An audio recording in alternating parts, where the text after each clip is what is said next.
আকাশে উঠছে রং বেরঙের ঘুড়ি, ছোট রেলসুতার নাটা দিয়ে কাটাকাটি খেলায় মগ্ন শিশু কিশোর সহ নানা বয়সী মানুষ।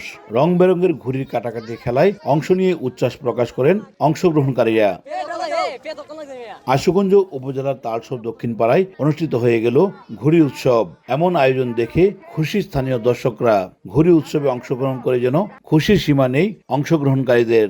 গুড্ডি খেলাটা একটা ঐতিহ্য খেলা, মানে সেই খেলায় আজকে অংশগ্রহণ করছি, খুব ভালো লাগতেছে। বাপদাদার আমলে যে গুড্ডি খেলা হয় কিন্তু কখনো দেখি নাই গুড্ডি খেলা, তো আজকে দেখলাম গুড্ডি খেলা, অনেক মনটা ভালো লাগলো। আমরা আসছি দর্শক হিসেবে দেখার জন্য, খুব ভালো লাগতেছে। আয়োজকরা জানান, মোবাইল ফোনের আসক্তি আর মাদকের করাল গ্রাস থেকে কোমলমতি শিশুদেরকে ঘুড়ি উড়ানোর মাধ্যমে খেলার মাঠে ফিরিয়ে আনার জন্য এমন প্রয়াস। গ্রামের মধ্যে আগে গুড্ডি খেলা ছিল, এখন হট করে গুড্ডি খেলা নাই। গ্রামের মধ্যে মাদকের মধ্যে সবাই বিরত।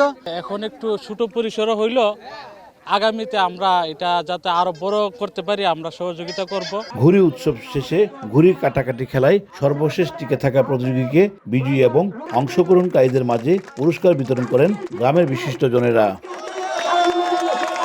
উজ্জ্বল চক্রবর্তী, সময় সংবাদ, ব্রাহ্মণবাড়িয়া।